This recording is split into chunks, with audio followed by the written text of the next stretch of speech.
départ, j'ai été accompagnée par la mission locale, Angevine, qui m'a aidée à travailler sur mon projet professionnel.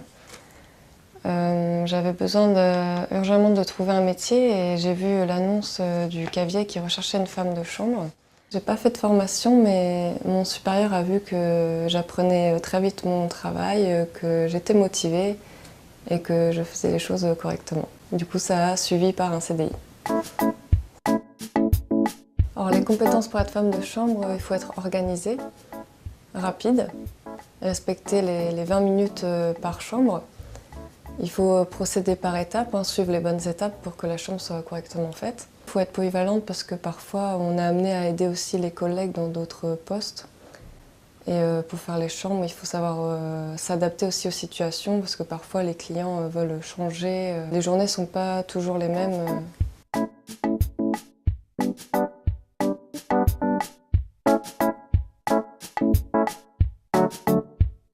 Moi, j'exerce la fonction de réceptionniste et le métier est vraiment de la base, c'est-à-dire de la prise de réservation par téléphone, en direct ou par mail, jusqu'au départ du client. Le métier de réceptionniste demande beaucoup de polyvalence parce que du coup, on est une des pièces centrales de l'établissement. On va devoir diriger donc le client dans toutes les parties de l'établissement. C'est un métier très riche en termes de rencontres et également en termes de potentielle évolution. Pour occuper le poste de réceptionniste, on peut partir sur un niveau bac pro en hôtellerie. Ensuite, avec un peu plus de grade, on peut avoir avec un niveau BTS hôtelier. Et enfin, en étant chef de réception avec un niveau éventuellement de master en hôtellerie et management pour arriver plus tard à des postes de direction, à plus de responsabilités. Sur un poste de réceptionniste, il y a de nombreuses possibilités d'embauche, notamment dans les grandes villes où le parc hôtelier est très important. J'encourage vivement tous ceux qui veulent faire ce métier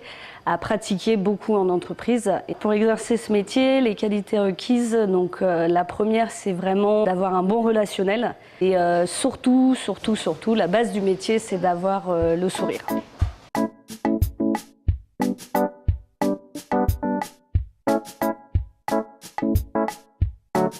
Je suis sortie de l'école, j'avais 18 ans. J'ai fait un CAP BEP hôtellerie à Noirmoutier. Ça fait depuis octobre 86, donc ça va faire pratiquement 32 ans que je suis dans cette entreprise familiale au début. J'ai commencé en étant serveuse. Au fur et à mesure, je suis montée en grade et chef de rang. Avec mes 30 ans d'expérience, on m'a laissé la responsabilité des petits déjeuners et de la lingerie et d'occuper le poste de gouvernante. J'encadre une équipe de 3 femmes de chambre. Dès qu'elles ont un souci, elles viennent me voir. Si elles ne comprennent pas une requête de la part de la réception, elles viennent me voir. Je suis à leur écoute. Je suis heureuse. Je commence de bonne heure le matin, mais j'ai toutes mes soirées. Moi, j'aime bien ce que je fais maintenant, donc ça va.